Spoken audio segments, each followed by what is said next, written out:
Discabiogen. Bienvenidas a un capítulo más de Discabiogen, el podcast donde hablamos de mujer y de discapacidad y de temas muy variados como es en el episodio de hoy.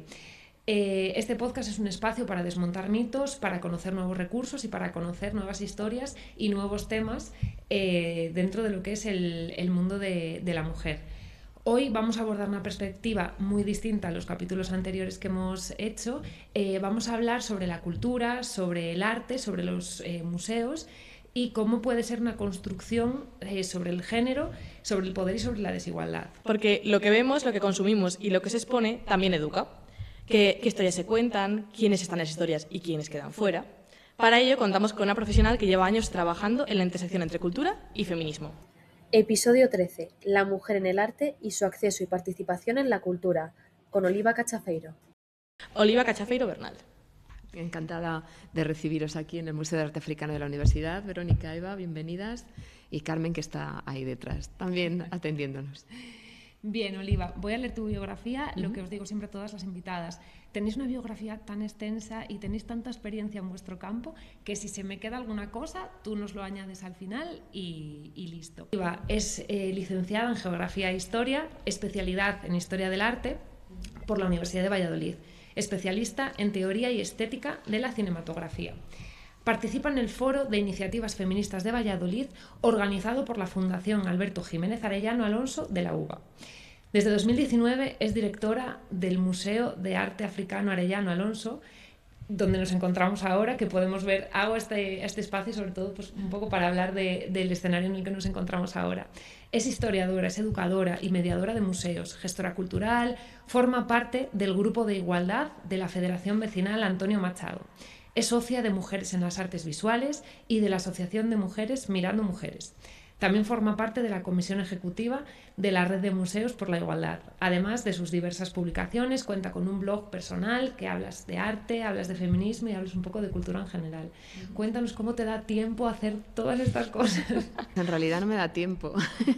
Yo creo que como todas andamos un poco corriendo porque el trabajo cotidiano te lleva mucho tiempo y, por ejemplo, yo el blog reconozco que lo tengo un poco abandonado, pero no quiero dejarlo porque a mí la parte de investigación me interesa mucho, me gusta mucho, yo soy historiadora de formación, entonces procuro siempre sacar un huequito, aunque no sea para el blog, pero para algún artículo o algo de investigación, porque siempre me mantiene, por una parte porque a mí me gusta, pero también porque me obliga a seguir investigando y a seguir aprendiendo, entonces a estar al día en distintos campos. Por ejemplo, ahora el tema de las redes sociales y el feminismo, o la inteligencia artificial y feminismo, son temas nuevos que están surgiendo que el escribir un artículo pues me obliga a mí misma a aprender sobre ello. Así que, bueno, hay tiempo para el trabajo que lleva mucho, pero a mí el cine también me gusta mucho, me formo en cine, pero además participo en cineclubs y luego programamos actividades relacionadas con el cine. Entonces todo eso te enriquece luego el trabajo, pero también personalmente. Hay que intentar, aunque sea difícil, buscar un huequito para todo. Bueno, pues hoy entonces contamos con la suerte de poder estar contigo, que es una voz que explica la cultura, la relación que tiene con la transformación social. Así que bueno, pues vamos con ello. Normalmente siempre le hacemos una pregunta a todas las invitadas que nos acompañan en el podcast, porque os hacemos la misma pregunta por una sencilla razón, por ver diferentes perspectivas ante una misma situación. Vale, Oliva, si pudieras decirle una sola cosa a una mujer con discapacidad víctima de violencia de género, ¿qué le dirías?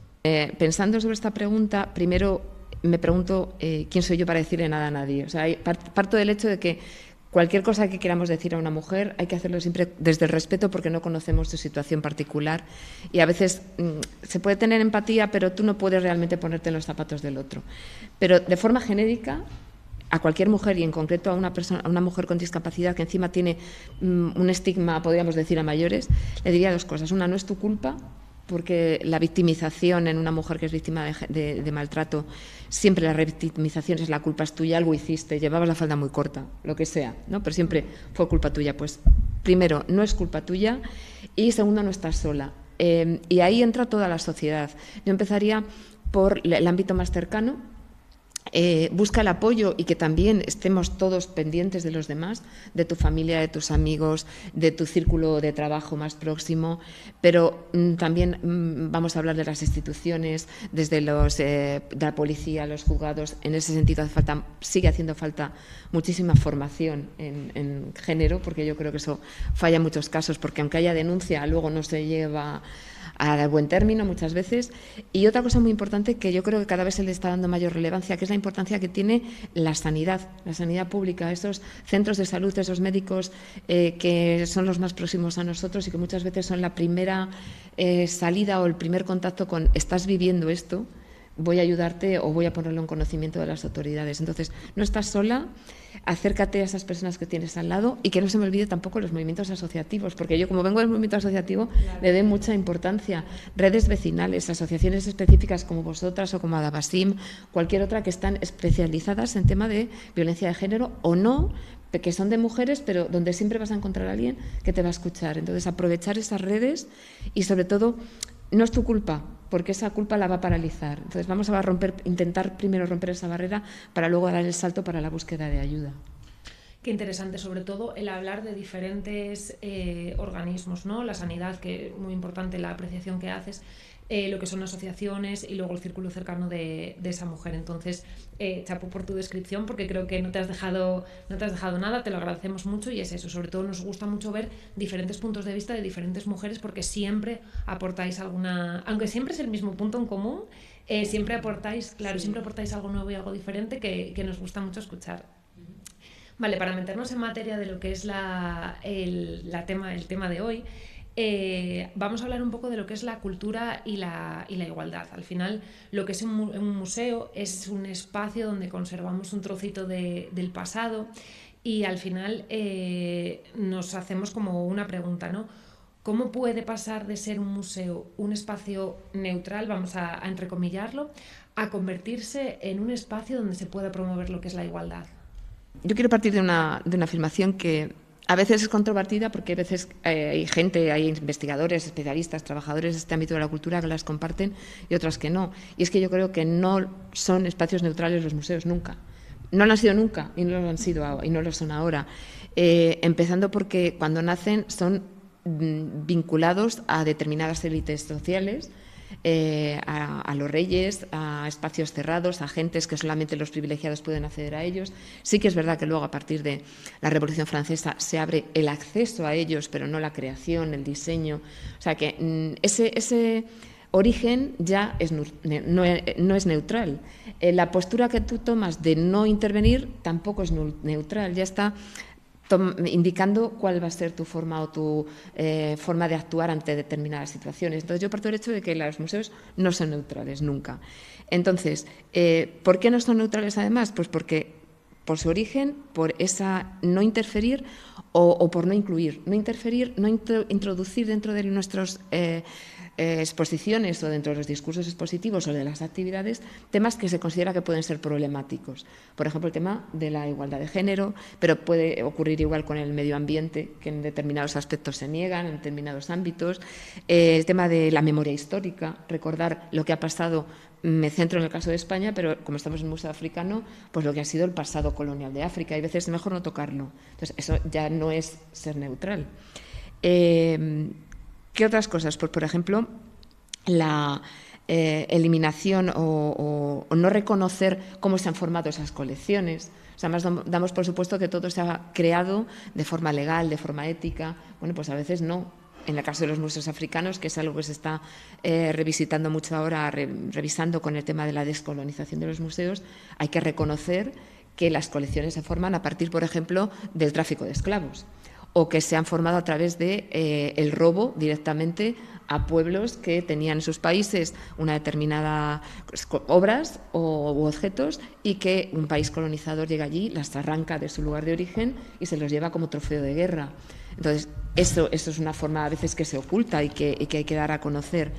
Pero evidentemente, si nos centramos en el tema de la mujer, partimos también de que los museos suelen ser patriarcales y están dentro de una sociedad patriarcal, con lo cual la figura de la mujer también ha sido ocultada. Como luego vamos a hablar un poco más de esto, no me voy a extender, pero la figura de la mujer como artista, como creadora, como mecenas, también ha sido muchas veces ocultada. O sea que es que partimos del hecho de que los museos no son neutrales. ¿Qué hay que hacer para romper con ello? Pues lo primero, darse cuenta de eso.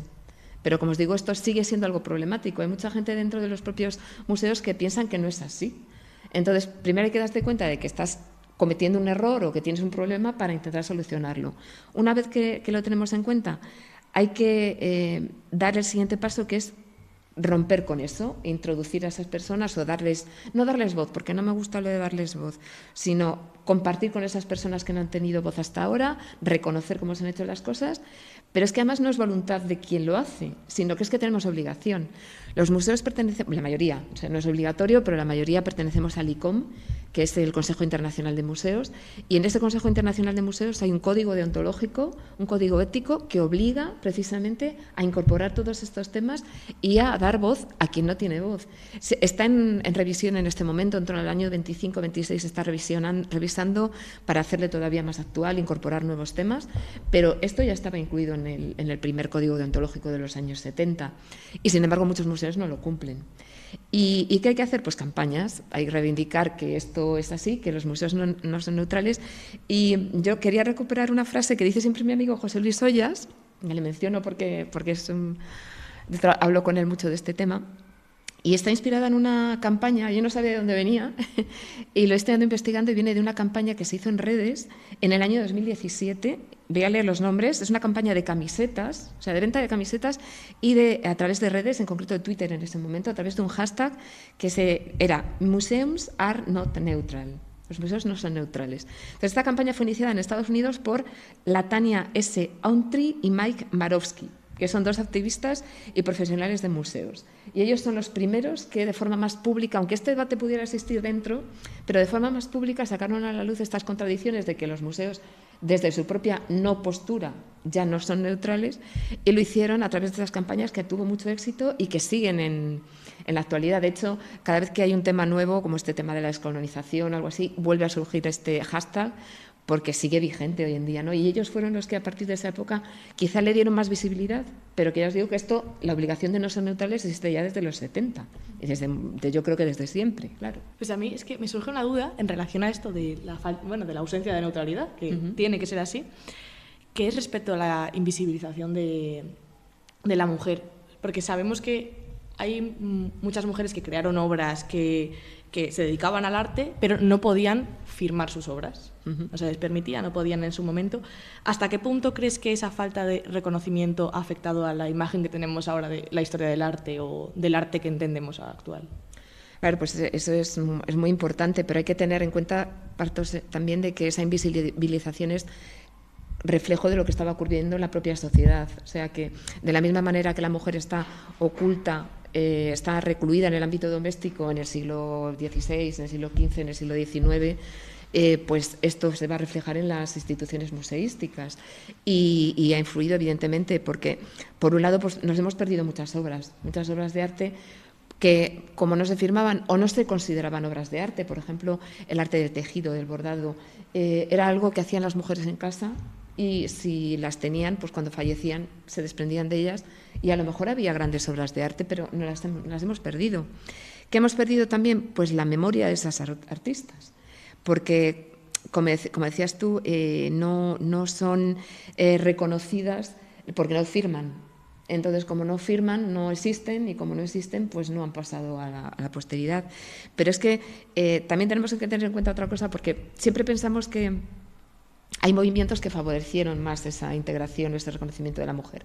Y a veces no es tanto. Me voy a referir a un caso concreto, porque no es que lo que no firmen, sino que es que sus propios compañeros de generación, a lo mejor en apariencia, tienen una situación de igualdad con ellas.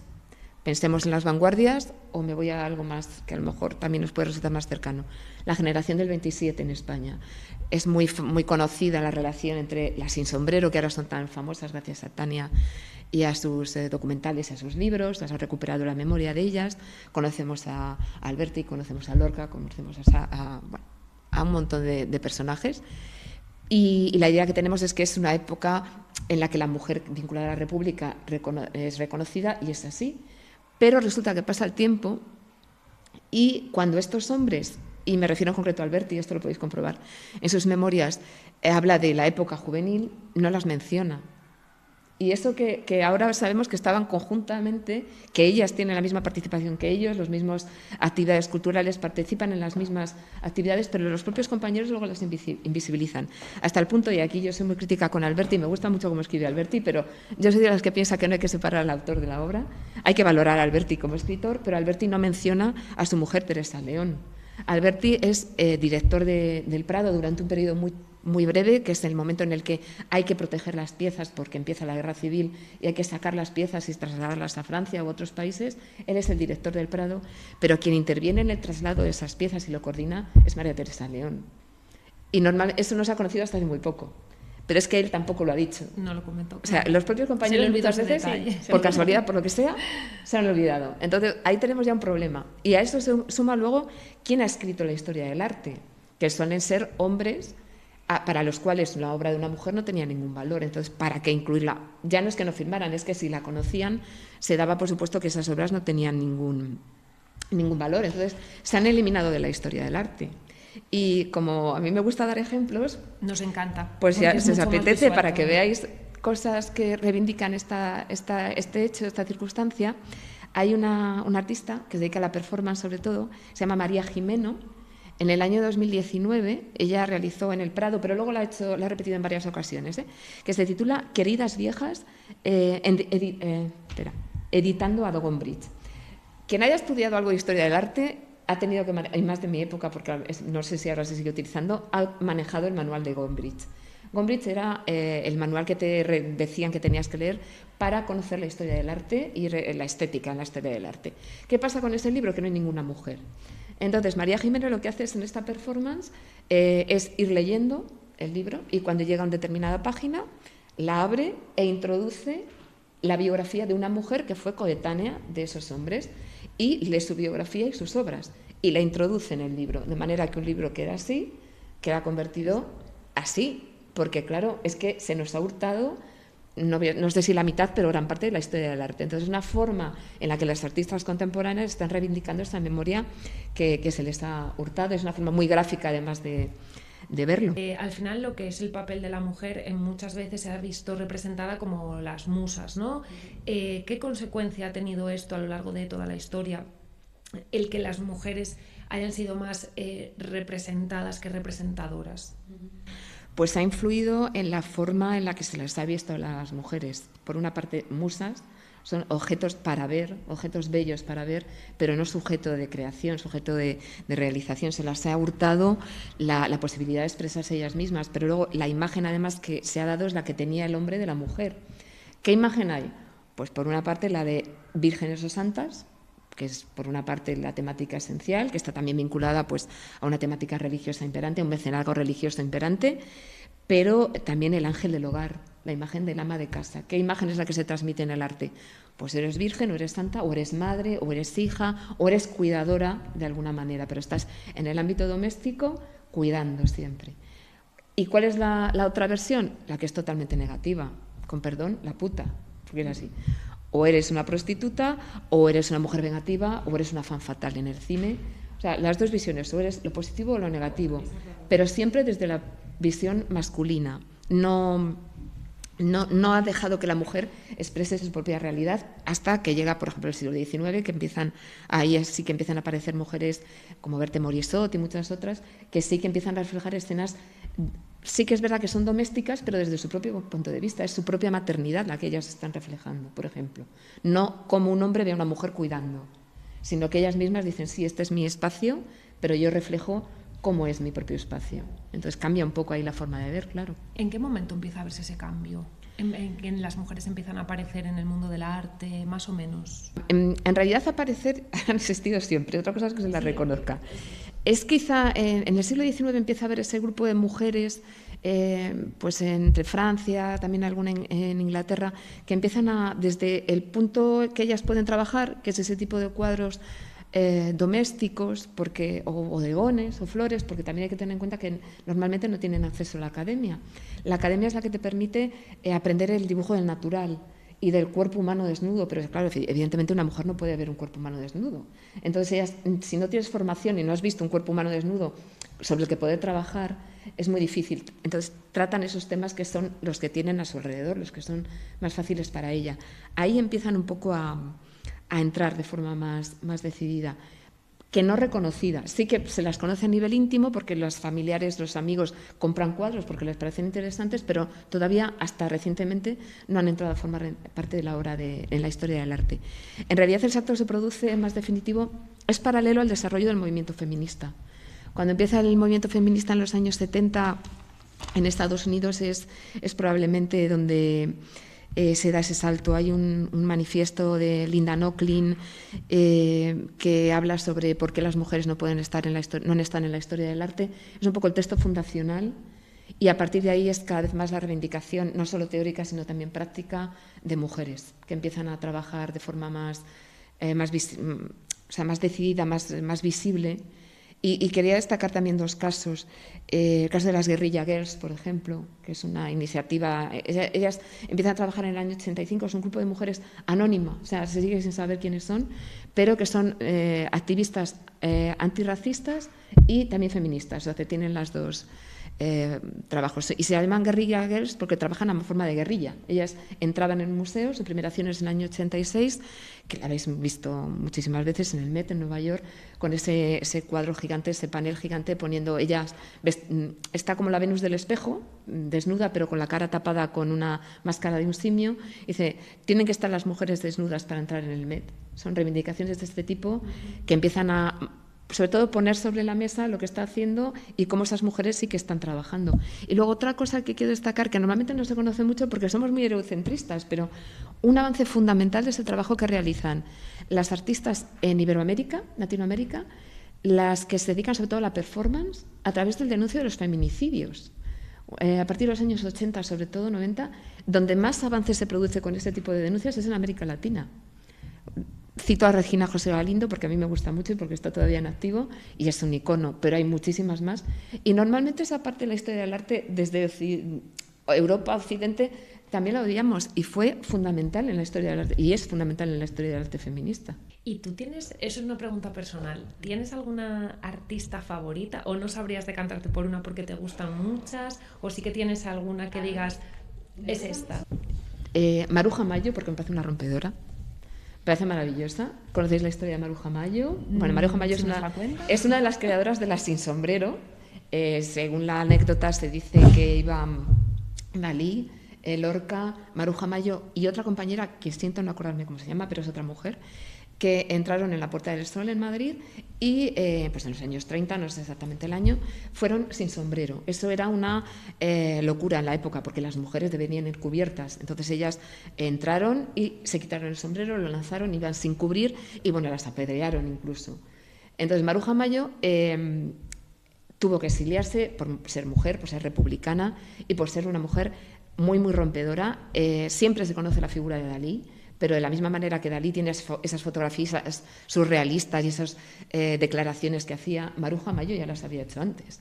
Hay unas fotografías maravillosas de ella en la costa, estando de vacaciones con Dalí y otros compañeros de esa generación de 27, en las que ella aparece vestida totalmente cubierta de algas, como una especie de mujer salida del mar, como una sirena. O sea, esas performances, esas declaraciones, ella la hacía. Y como mujer, encima surrealista y rompedora, pues, y republicana, tuvo que irse de España. Vivió mucho tiempo en América Latina y regresó cuando ya era bastante mayor.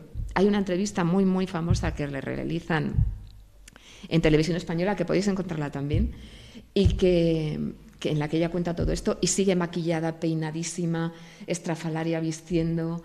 Y había roto totalmente con los moldes de la pintura porque es la pionera del surrealismo, pero también la introducción de la mujer moderna dentro de la pintura de su época y de la alegría con cuadros sobre, por ejemplo, las verbenas o mujeres yendo en bicicleta de un lado a otro o trabajando en el campo.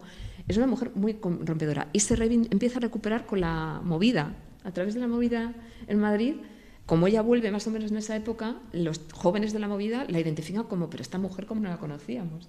Entonces es un personaje que ahora sí que está siendo bastante conocido porque ha habido una exposición ahora hace poco, una retrospectiva en la Fundación Botín, luego en la Reina Sofía, Pero es un personaje que hay que reivindicar una y otra vez, que es maravillosa. Y luego Ángeles Santos, porque tuve la suerte de conocerla.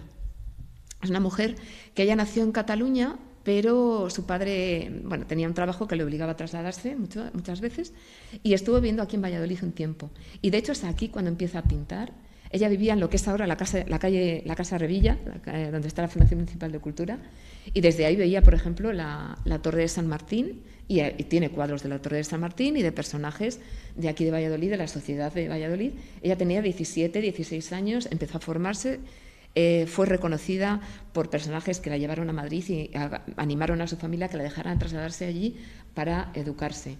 A los 18 años se va allí y tiene 2 cuadros fundamentales que están en el Reina Sofía, pero que estuvieron expuestos aquí en el patio herreriano, que es Un Mundo, que es un cuadro en el que representa el mundo de una forma totalmente cubista, pero a la vez con un concepto surrealista. Es un mundo cuadrado, cúbico, con personajes que recuerdan incluso al Bosco y que es lo que es para ella el mundo.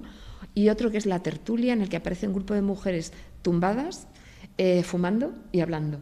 Eso, una mujer con 18 años en los años 20 es totalmente radical y rompedor. Y además tiene una historia muy curiosa porque ella debía ser una persona muy sensible, pero le llegó los 18 años y llegó la hora de casarse.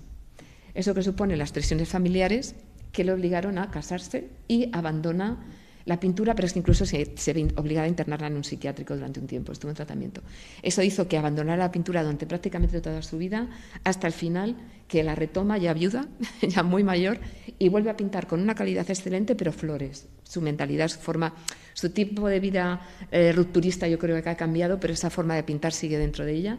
Y yo tuve la oportunidad de conocerla con prácticamente 90 años aquí en el patio herreriano, y era una mujer maravillosa, como hablaba. Entonces son 2 mujeres que son cercanas a nosotras, claro, y que son de las que hay que recuperar mucho la memoria y reivindicarlas mucho. Afortunadamente, ahora sus cuadros están en museos. Y fíjate. Joder, es que a mí me da que pensar, porque si todos esos nombres o esas mujeres no se hubieran visto frenadas, ¿qué sería del arte hoy? O sea, sería una cosa totalmente diferente a lo que conocemos. Sería, o sea, totalmente una imagen. No lo sé, o sea, es que no me puedo hacer una idea de qué sería que no nos hubieran parado. Pues sí, en la historia del arte podría ser muy, muy diferente. Voy a citar otro ejemplo porque además es también una mujer discapacitada que fue doblemente... Es que me estaba acordando ahora. Normalmente, si hablamos de cubismo, movimiento cubista, ¿quiénes son los iniciadores del cubismo? Si os lo pregunto. O sea, digo, es que voy a decir Picasso, voy a parar. Picasso, claro, yo no quería meter la pata. Picasso, Juan Gris. Bueno, antes de que Juan Gris, que es el primero que hace las primeras, más antes que Picasso, unos años antes, está experimentando con la fragmentación de imágenes y tal. Hay una mujer que muy frágil, muy pequeña, que nace en Santander, que se llama María Blanchard. Esta mujer tenía un problema de cifosis, de escoliosis, y desde muy joven pues era muy marginada, pues porque era considerada que es una mujer fea, es una mujer deforme. Esta mujer fue la primera que empezó a hacer este tipo de fragmentación del espacio. Juan Gris la conoció. Yo lo dejo ahí. Lo que pasa es que ella se fue a Francia porque aquí estaba muy maltratada, no era reconocida, entra allí en contacto con Juan Gris, es cuando él conoce esas obras que ella está haciendo y de repente aparece el cubismo.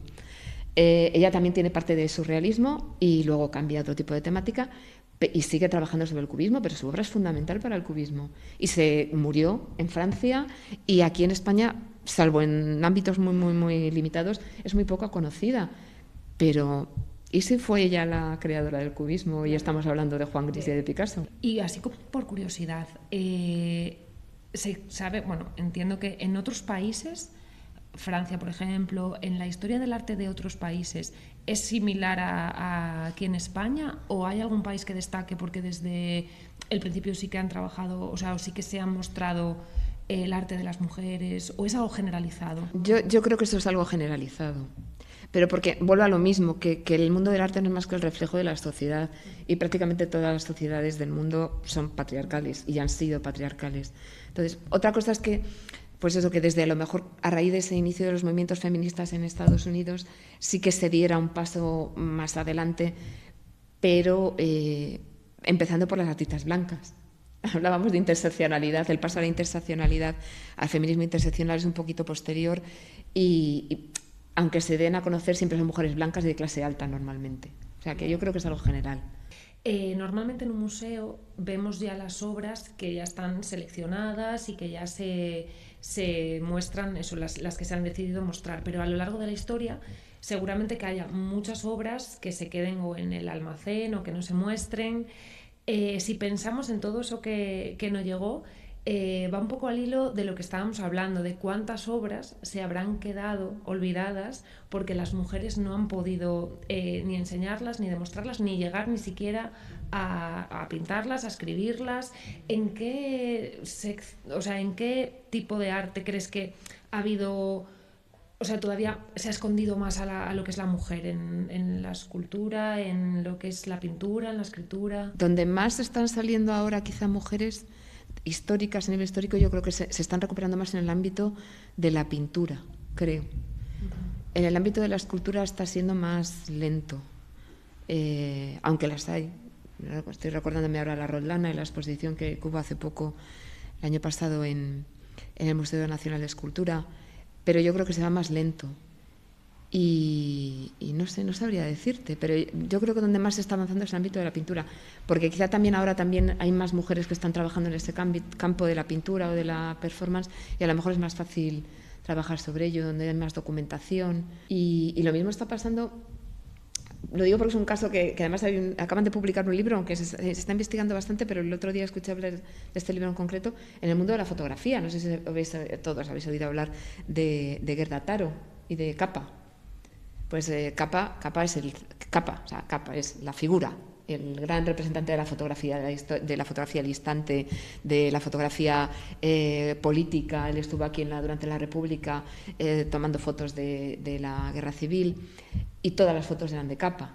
Pero resulta que Capa trabajaba con Gerda Taro, que es un seudónimo, pero es una fotógrafa que fue su pareja, al parecer.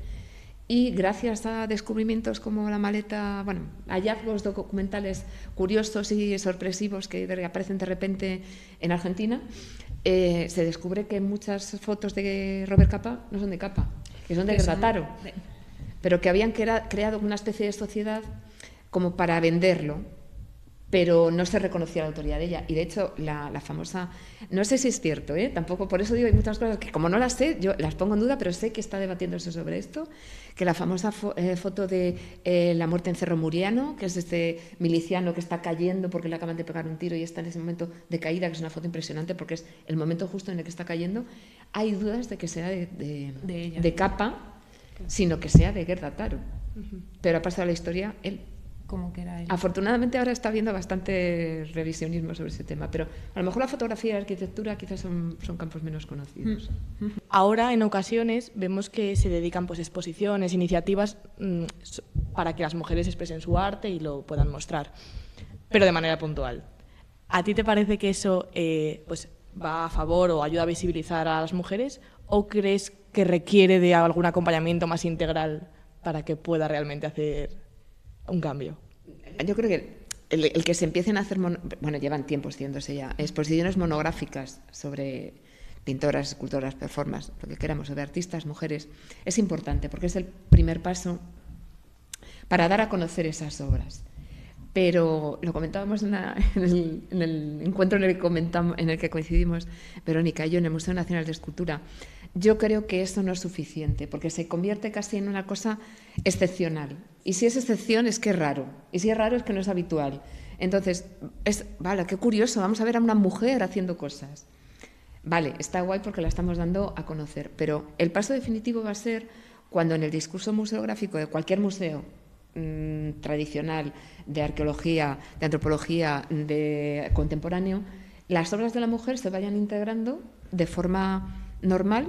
Y al final eso también para la gente que está viendo esas exposiciones, si ahora, por ejemplo, pusiéramos todos esos cuadros entremezclados, ¿crees que la gente tendría interiorizado mira, este lo hizo una mujer, o simplemente valoraría la obra y la seguiría viendo como una obra más? Porque sí que todos, por ejemplo, hay cuadros que todo el mundo reconoce, la Mona Lisa de Da Vinci, todos esos cuadros históricos que todo el mundo tiene como muy reconocidos, ¿no? en algún momento eso tendrá que pasar a ser esos cuadros reconocidos y que lo veamos y digamos, vale, pues esta lo ha hecho esta pintora, esto lo ha hecho esta artista. ¿Crees que ese momento llegará?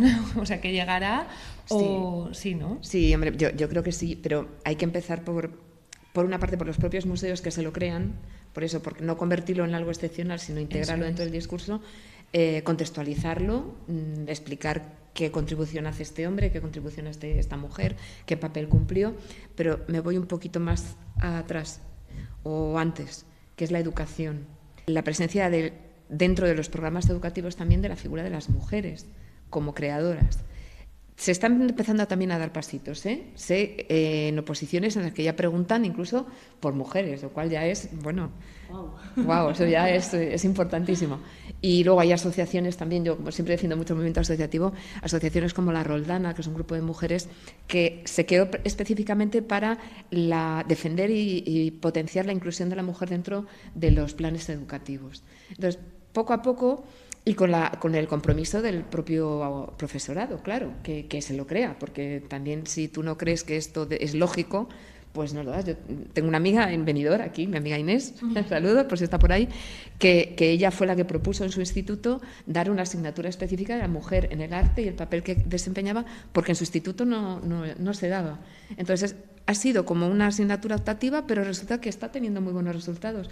Y se están apuntando chicos, lo cual ya es como, bueno, estamos logrando lo que queremos. Entonces, hay que empezar por ahí, pues esos pequeños pasitos en la educación. Claro, es que si ya es difícil encontrar un referente, como decíamos, mujer, encontrar un referente mujer con discapacidad, artista, ya sea, me da igual, en el mundo de la pintura, de la escultura, claro, de eso no encontramos, ¿verdad?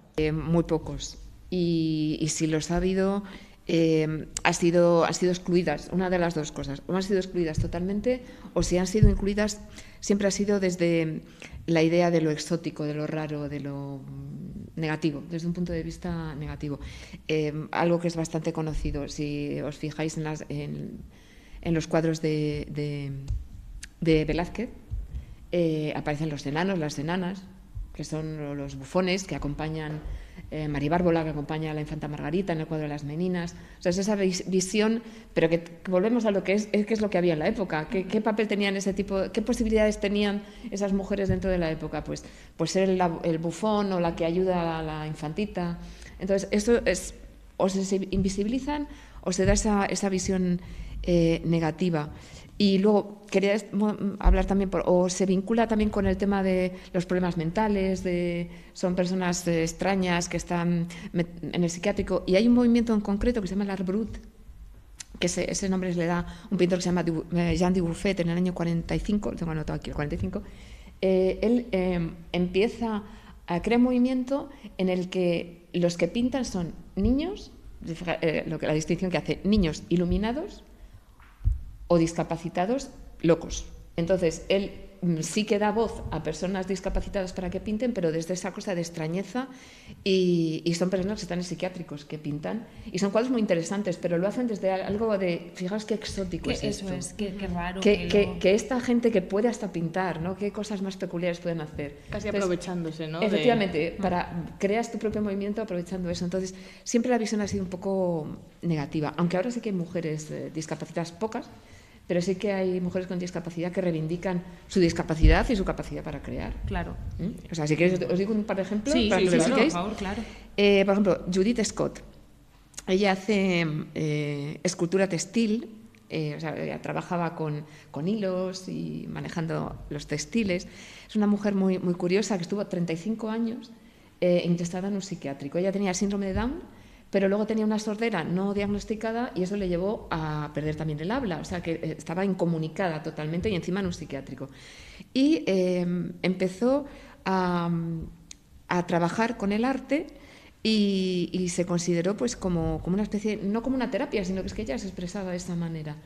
Y luego sus obras sí que han sido reconocidas. Y si queréis saber más de ella, hay un documental, por eso lo digo, que se titula ¿Qué tienes debajo del sombrero?, que es de no hace mucho tiempo, del año 2006. La podéis ver a ella, porque ella participa, y veréis, porque se va contando su vida, el tipo de obra que hace y cómo trabaja, con qué alegría. Entonces, el visibilizar a este tipo de mujeres, pues está muy bien, porque ella es una persona que se expresaba de esa manera, pero tenía esa discapacidad. Y otro, a la que seguro conoce todo el mundo, que es Frida Kahlo. Frida Kahlo expresa a través de su obra la discapacidad que tiene física por un accidente que la deriva a vivir en un dolor permanente, en un dolor constante, y que además es una mujer maltratada. O sea, ahí tenemos una mezcla de dependencia masculina y de problemas físicos muy complejo. Y a pesar de todo, y que en su época sí que realizó exposiciones y todo era reconocida, normalmente es la mujer de Diego Rivera. Y otra que también es muy conocida, lo digo porque son también muy conocidas en este momento, Yayoi Kusama. No sé si habéis oído hablar de ella. Es una artista japonesa que pinta su forma de ver el mundo, que su forma de ver el mundo es a través de los círculos y del color. Entonces, todas sus obras son instalaciones de colores y de puntos, de colores o blancos. Y esta mujer tiene un imperio artístico. Y resulta que tiene un problema neurológico que hace que tenga convulsiones, o sea, independiente, es una situación un poco peculiar. Es como que ella tiene imágenes extrañas, visiones constantemente, y se manifiesta pues a través de sus obras. Y está muy reconocida, muy valorada. O sea, es una mujer, de hecho tiene un imperio artístico ahora mismo, y está en todos los museos del mundo. O sea que hay mujeres que lo están haciendo y desde su propia discapacidad. Pero es muy complicado, ¿eh? Oliva, nos quedamos ya casi sin tiempo en el podcast. Seguramente, es que sabes muchas cosas, sí. Sabes muchísimo y nos gusta mucho hablar con gente que sabe tanto porque al final tienes una experiencia de vida increíble. Vamos a cerrar con una pregunta que te queremos hacer, y es si pudieras cambiar una cosa dentro del ámbito cultural para avanzar hacia esa igualdad y estuviera de tu mano, ¿qué harías? Yo, a ver, por una parte la formación. La formación es muy importante. Hablamos de educación, de formación, educación de toda la sociedad, pero en el caso de los profesionales de los museos muchas veces es que nos falta formación porque no conocemos. Yo reconozco, yo no tengo formación suficiente como para tratar problemas de accesibilidad en el museo. Intento hacerlo, intento aprender, pero muchas veces no hacemos las cosas por falta de formación, no por mala fe o simplemente es desconocimiento. O sea, que la formación es importante. Los recursos. Aquí ya entramos en la fase que todo el mundo tenemos un problema de recursos importantísimo, recursos personales, o sea, humanos, pero económicos, y el dinero para cultura, pues ¿qué os voy a contar? Pues si se recorta en todas partes, pues para cultura que pues ocurre lo mismo. Y eso influye en todo lo que hacemos, desde la conservación de las piezas, a la exhibición, a la función social que tenemos. O sea, va todo unido, necesitamos recursos. Lo hacemos todo con todo el cariño, con toda la buena voluntad, con todo nuestro esfuerzo personal, pero es que hay cosas que la gente come y es que hay que pagar. Y entonces, los recursos, y ahí ya voy a las instituciones, son fundamentales. Y luego que haya voluntad real. O sea, que no sea simplemente esto, lo que decíamos al principio, una exposición puntual para blanquearnos, para que parezca que somos muy contemporáneos, estamos muy actualizados en cuanto a las tendencias o en cuanto a lo que la sociedad espera que se debe hacer, sino que es que esto lo creemos realmente. Muchas gracias por estar con nosotras hoy, y muchas gracias también al Museo de Arte Africano de la Universidad de Valladolid, sobre todo por cedernos estos espacios. Nada más que entramos nos quedamos todas boquiabiertas porque nos parece increíble este museo. Lo hemos estado viendo con Oliva, nos ha explicado un montón de cosas de lo que es el museo. Agradecer que nos hayáis dejado este espacio, agradecerte a ti que nos hayas contado tantas cosas y tan chulas, y agradecer también eso a todas las personas que nos escuchan a través de Discabiogen. Y nada, que nos vemos en el siguiente capítulo. Eva, tu parte. Pues, y recordad que podéis seguirnos en Instagram, @Discabiogen, y ver este episodio tanto en YouTube como en Spotify. Todos los recursos además podéis encontrarlos en discabiogen.es. Oliva, mil gracias. Muchísimas gracias. Gracias a vosotros, porque para nosotros es una oportunidad también de lo que os digo, salir a la sociedad. O sea que encantadas, y las veces que queráis, pues aquí estamos. Qué guay. Muchísimas gracias. Pues nos vemos en el próximo capítulo. Chao, chao.